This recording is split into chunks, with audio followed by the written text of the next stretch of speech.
Good evening, Chairwoman Carter, ladies and gentlemen. The Freeholder Board, Bruce Patterson Garwood. You talk about an Oprah form. Bear in mind that there was a legal case set by the Union County Watchdogs that says you don't need this form. You can actually just email. So keep that in mind. There is no requirement for a form, so please don't mislead the public. They can just email you whatever their information is without filling out the form. I'm here. I brought a bunch of newspapers. I just want to run down it, just in case the public's paying attention now. This is Union County government, or supposedly government, and they made plenty of the news. I just want to read you some headlines here in no applicable order, but I'll just read it. Freeholder chair, attorney, defend UCIA executive director after criticisms. That was a recent one. It was in the Westfield Leader. And Mr. Williams of Dakotas Fitzpatrick's, Director Neff of down in Trenton, local finance division, said, that Charlotte DeFilippo, the director of the UCIA, is overpaid. She makes $160,000. Nobody is keeping account of her. She only oversees 2 people. Anyway, Mr. Williams came and said, the salary is what it is because she works and does all the work. Now, that's interesting, Mr. Williams saying that from Dakotas Fitzpatrick, because to tell you the truth, it looks like Dakotas actually does all the work, and Charlotte just gets all the money free for doing nothing, I guess. But just in the last 5 years, I took a look at Dakotas' billings. The UCIA paid him $7.7 million, and this is just in legal costs. Legal costs. $7.7 million. That's amazing. So that's one headline.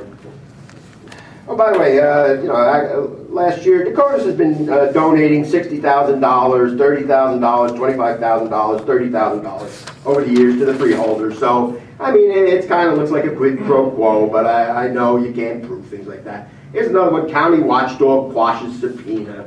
That's the one where Prosecutor Romanko obviously tried to, because Tina Reno, the county watchdogs, criticizes the county all the time, which I do too, but I also compliment you. At least that's where we kind of diverge. But anyway, Romanko chased after the county watchdog because she actually does reveal that this county government is so rampant with waste and corruption. I mean, we're looking at it just by today, the budget, $15 million, most of it debt, and it's short. It doesn't make any sense whatsoever. So, Summit councilmen seek lower Union County tax. Summit councilman came in front of you guys and says, listen, we maintain our municipal and even the Board of Ed budgets increasing 0.5%, 1%, and we can help you.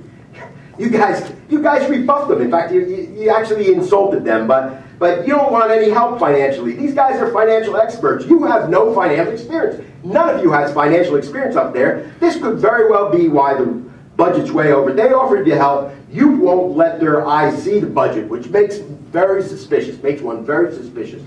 What is in that budget? Why can't councilmen help you out? They got theirs down 1% increase. Why can't you? Yours is 5%, out of control. Here's another one. Union County Government fires back at critics of $160,000 salary. That goes with the other one.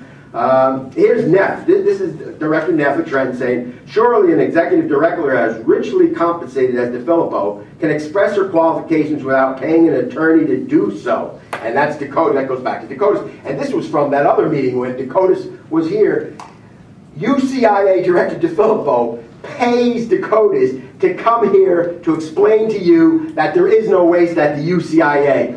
Why do you think I jumped up and yelled, why isn't she here saying it? You didn't say anything about it. What you did was you kind of escorted me out. I was out of order. I'll grant that. I'm not going to apologize, though, because you don't even understand proper control, financial controls.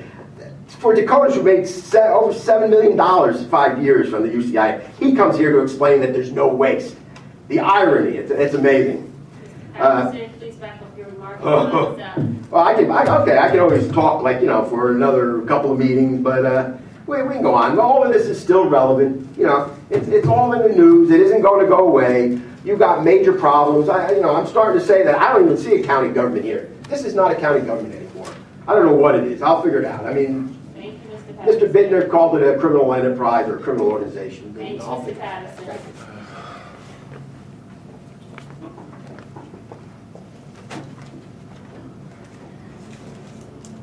Yeah, John Berry, Kenilworth.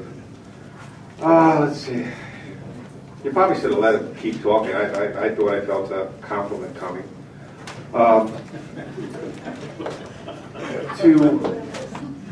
Two things. First, to make clear on Dakotas, I have looked at their billing records and looked at them a little bit, and they gave $30,000 in 09 in 2010 and $60,000 in 2011, and then somehow they stopped.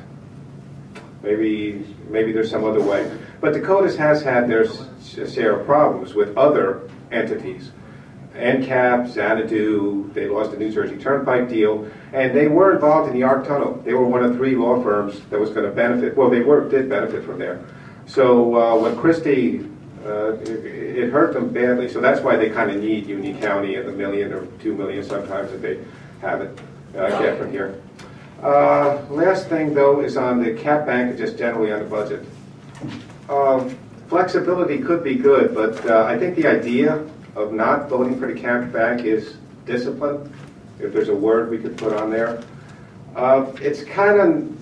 It doesn't make taxpayers feel a whole lot better knowing that you have the ability to raise taxes instead of 15, 25 million, let's say, next year. That doesn't really make people sleep better.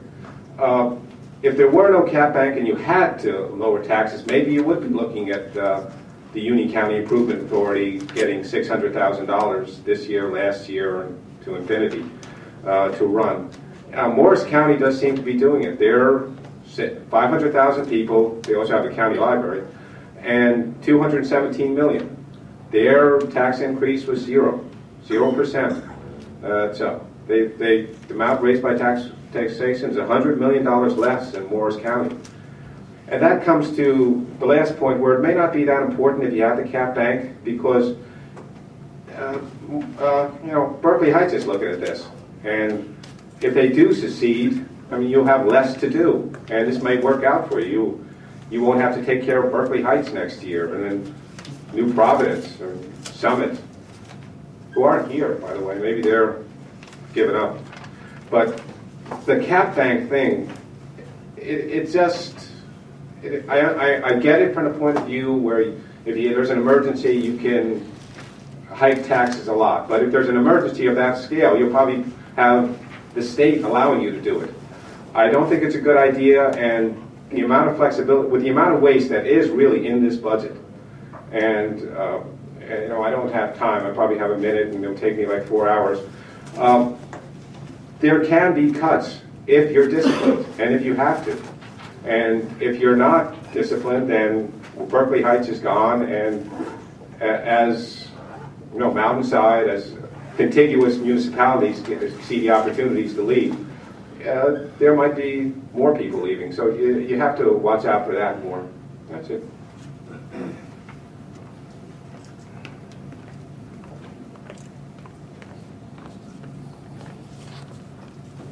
Good evening, Chairman, Chairwoman, Freeholders, Jim Bittner, Cranford. I too have my newspaper articles. It seems like the newspapers are finally taking interest in what's going on in Union County. The first article has to do with a bill being sponsored by the state Democrats that would disclose all political donors. This has obviously come out of the allegations that Birdsall illegally funneled small contributions to different political campaigns within the state, and specifically Union County, since Birdsall is a vendor to the county. This bill is being sponsored by the state Senate Democrats, Senator James Beach of Camden. It's being supported by Stephen Sweeney of Gloucester and Senate Majority Leader Loretta Weinberg. I hope maybe by next time we meet here the Freeholder Board would put a resolution together in support of what the work of the state senators are doing in trying to bring transparency to the fore and allow the taxpayers and the citizens of New Jersey just see who is paying for their representation. That being said, I was hoping that maybe the freeholders that were elected in the last cycle, Freeholder Mirabella, Freeholder Bergen, Freeholder Jala, would be proactive and preempt this bill by actually disclosing all of their political donations. I don't expect that, but I'm just kind of hoping for that. Moving on, a couple other things. Yeah, we could sharpen those pencils still further. There was an article in the paper, or maybe it was one of the in the County Watchdog Association's website. The county is offering a $5,000 buyout of county employees who have alternate means of health care. But it was one of the things that were brought out that Sheriff Froelich, both he and his wife work for the county, and he's going to avail himself of the $5,000 payoff. You can look at it either way. It's still $5,000 that the county doesn't need to spend because he's covered one way or the other. And I'm sure there are other people involved just the same. And I really question that $5,000 payoff. Moving on, I'd like to go back and echo something that Bruce has been talking about. Maybe we really do need to bring in extra other expertise in looking at this budget. The Summit people seem to know how to get a lasso around their budget. Morris County seems to be able to do the same. Maybe we could avail ourselves of their expertise and they can help us get our costs more in line. Going back to another item that's near and dear to my heart, I don't really know whatever, or maybe it's concluded, but I'm not aware of it. Whatever happened to that chainsaw investigation? Whatever, what was the final outcome? Is that just died a death because no one brings it up any longer? Or the generator gate, as it is known through the county.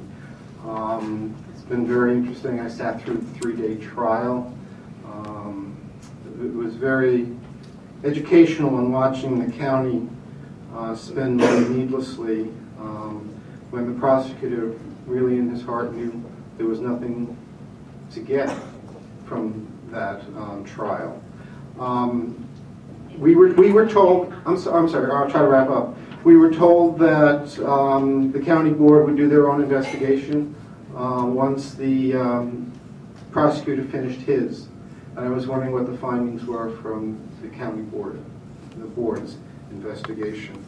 And there are other things, but again, don't have the time allotted to me. But there is also a bill in front of the Senate that will change that, and I hope you would support that also. Thank you, Mr. Bittner. In reference to the generators and all, I have not gotten notification that we received that information over from the prosecutor yet, and we are waiting for that county manager. Do you want to speak to that piece of it? Yes, Madam Chairman, I've been informed that we'll be receiving that report in the near future. Okay, thank you. I'm going to ask Director Taylor to speak in reference to the 5,000 health benefits. Through you, Madam Chair. The opt-out provision eligible to employees who are entitled to health benefit coverage.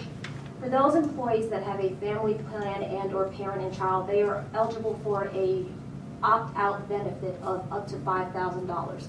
That $5,000 represents a savings of not less than 75% of the premium. For those employees that receive single coverage, it is approximately a $2,500 opt-out incentive. Those costs are an incentive in order to save additional dollars. Otherwise, those employees would be eligible for health benefit coverage entitled to full-time employees.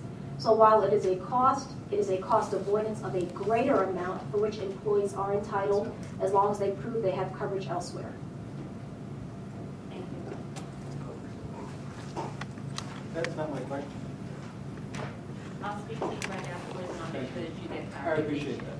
All right, I apologize for the answer that you were told. I'll speak to you afterwards to make sure that we get you the right answer. Okay, I'll stay after school. Thank you. Yes, after school, we're in session, I guess now. Anyone else? Seeing no one, I will close that portion of the